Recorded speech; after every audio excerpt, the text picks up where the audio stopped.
رئیس شهر دوشنبه محترم رستم امامعلی در کوچه رحیمی ناحیه سینوی پایتخت بینای زیبا و زمانوی مرکز خدمترسانی دنیای آش را مورد استفاده قرار دادند. مرکز خدمترسانی دنیای آش از تاخانه و 3 آشیانه عبارت بوده در اساس دستور و هدایت‌های سرور دولت محترم امامعلی رحمان از جانب صاحبکار وطنی عمرجان علیمدوف به استقبال جشن بزرگ و مقدس ملی 35 سالگی استقلال دولتی جمهوری تاجیکستان با رعایت صنعت خاص معماری ملی بنیاد یافته است. انشاءات از جهت طرح، امکانات خدمترسانی و آرایش عنعنه فرهنگ قدیمی ملی در آسیای میانه بی‌نظیر میباشد. پیشوای ملت محترم امامعلی رحمان و رئیس شهر دوشنبه محترم رستم امامعلی نخست از روند آماده نمودن این نوع طعام ملی که از سوی طباخان ماهر مرکز در 16 دیگ گوناگون حجم و دیگ دوتانگی دم انداخته شده بود دیدن کردند. تاکید کردن به مورد است که آش یکی از خوراک‌های با لذت ملی تاجیکان محسوب یافته از سال 2016 در جلسه 11 بین دولتی یونسکو عاید به حفظ میراث فرهنگ غیر مادی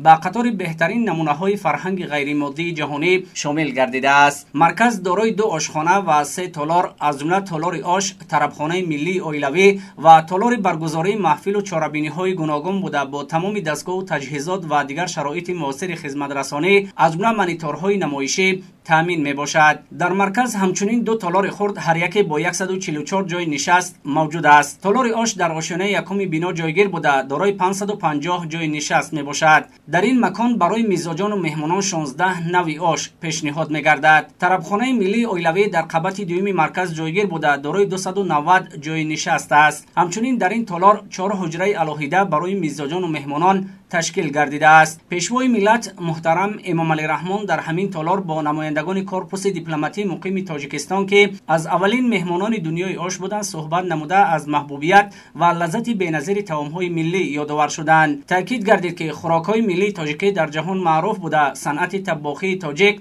طی 100 ساله‌ها زیر تاثیر تاریخ غنی تشکل یافته است. تالار محفل و چاره‌بینی‌های مرکز که با صنعت خاص آرای یافته است دارای 220 جای نشست بوده با نقش و نگار ملی و نصب مانیتورهای کلان حجم با حشمت بی‌نظیرش برای هر یک بیننده دقت جلب کننده می باشد. در این تالار قندیل‌های خرد و بزرگ با رنگ‌های گوناگون، زیاده از 200 چراغ‌های روشنی دهنده، مانیتور برای پخش مستقیم و نمایش برنامه‌ها نصب گردیده است که برای در سطح بلند برگزار گردیدن هر گونه جمع و چاره‌بینی‌ها مساعدت می‌کند. در مجموع در مرکز خدمترسانی دنیای آش در یک وقت با 1060 نفر خدمترسانی کرده می‌شود. پرزیدنت جمهوری تاجیکستان محترم امامعلی رحمان ضمن بازدید از شرایط و امکانات فراهم گردیده کارمندان و دیگر مسئولان را با معامله خوب با میزبانان و مهمانان، معرفی صنعت بلند مهمان نوازی تاجیکانه، فرهنگ دسترخوان آرایی، به راه ماندن خدمترسانی‌ها در اساس طلبات بین المللی، ارجگذاری به میراث فرهنگ پرغناوت ملت تاجیک، استفاده از عنصرهای ملی برای آرایش زیبای داخل تالارها و پیشنهاد منظره‌های زیبا و دیدنی طبیعت تاجیکستان در مانیتورهای نمایشی راهنمایی کردند.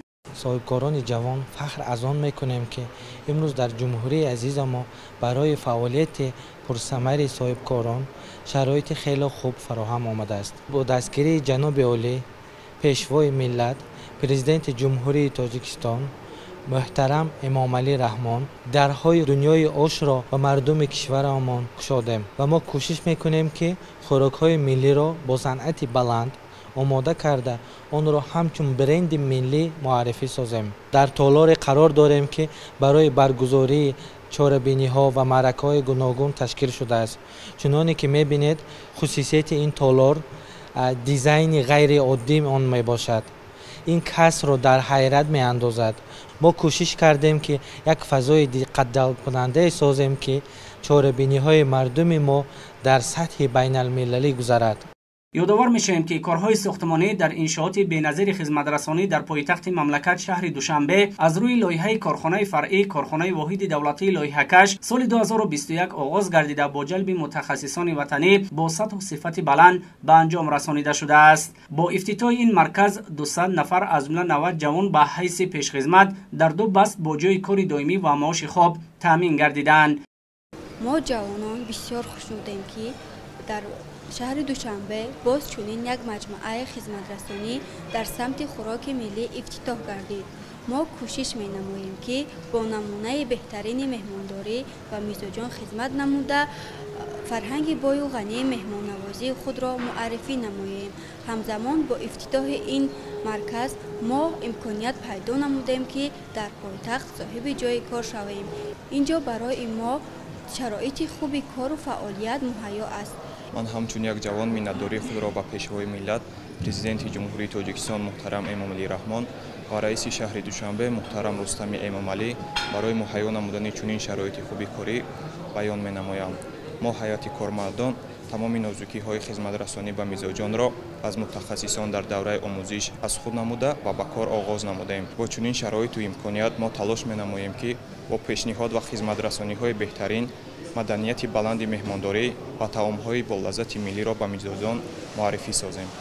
бинои иншоати хизматрасонӣ бо нуқтаи алоҳидаи гармидиҳӣ таъмин буда дар он лифт низ насб карда шудааст. дар атрофи бино таваққуфгоҳ дар масоҳати 3500 метри мураббаъ барои 150 воситаи нақлиёт сохта шудааст. роҳравҳои атрофи марказ сафолакпош гардида гулу ниҳолҳои ороишии шинонидашуда ба гаштугузор ва истироҳати сокинону меҳмонон таровату роҳат зам мекунад. шабона равшаннамоии марказ ба ин гӯшаи шаҳри Душанбе зебоии хоса мебахшад. бунёд ва мавриди истифода қарор гирифтани чунин як маркази беназири хизматрасонӣ дар пойтахти мамлакат шаҳри Душанбе барои муаррифии бештари таомҳои миллӣ, тарғибу ташвиқи ҳунари ошпазӣ, фарҳанги меҳмоннавозии хоси тоҷикона, ҳифзи арзишҳои миллӣ ва рушди ҳунарҳои мардумӣ такони ҷиддӣ мебахшад.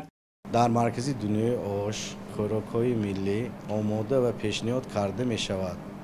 дар маркази дунёи ош тамоми кормандон мутахассиси соҳа мебошанд. мо ошпазони дунёи ош кӯшиш мекунем ки хӯрокҳои лазизи миллиро барои меҳмонҳо ба таври хуб муаррифӣ намоем. мо муҳандисон ва сохтмончиён дар рафти корҳои сохтмонӣ тамоми кӯшиши худро барои иҷрои босифати корҳо равона намудем. дар ҷараёни корҳои сохтмонӣ дар ин бинои муосири хизматрасонӣ мутахассисони ватанӣ бо ҷои кор ва маоши хуб таъмин гардиданд. масолеҳи сохтмонии истифодашуда аксаран истеҳсоли корхонаҳои ватанӣ буда, ки дорои сифати баланданд ва метавон гуфт, ки бино ҷавобгӯ ба стандартҳои байналмилалии хизматрасонӣ бунёд ёфтааст. намои беруна ва дохилии бино бо ҷалби мутахассисони ватанӣ бо санъати баланди меъморӣ миллӣ ва муосир оро дода шудааст. сарвари давлат муҳтарам Эмомалӣ Раҳмон пас аз шиносоӣ бо имконот ва шароити замонавии хизматрасонӣ дар дунёи ош ба иқдоми соҳибкори ватанӣ Умарҷон Алимадов барои дастгирӣ аз сиёсати созандаю бунёдкоронаи ҳукумати ҷумҳурии Тоҷикистон ва дар ин замина фароҳамсозии ҷойҳои нави корӣ барои сокинон изҳори сипосу миннатдорӣ намуданд ва ба масъулон ҷиҳати таъсиси чунин марказҳо дар тамоми шаҳр ноҳияҳои кишвар дастуру маслиҳатҳои судманд доданд.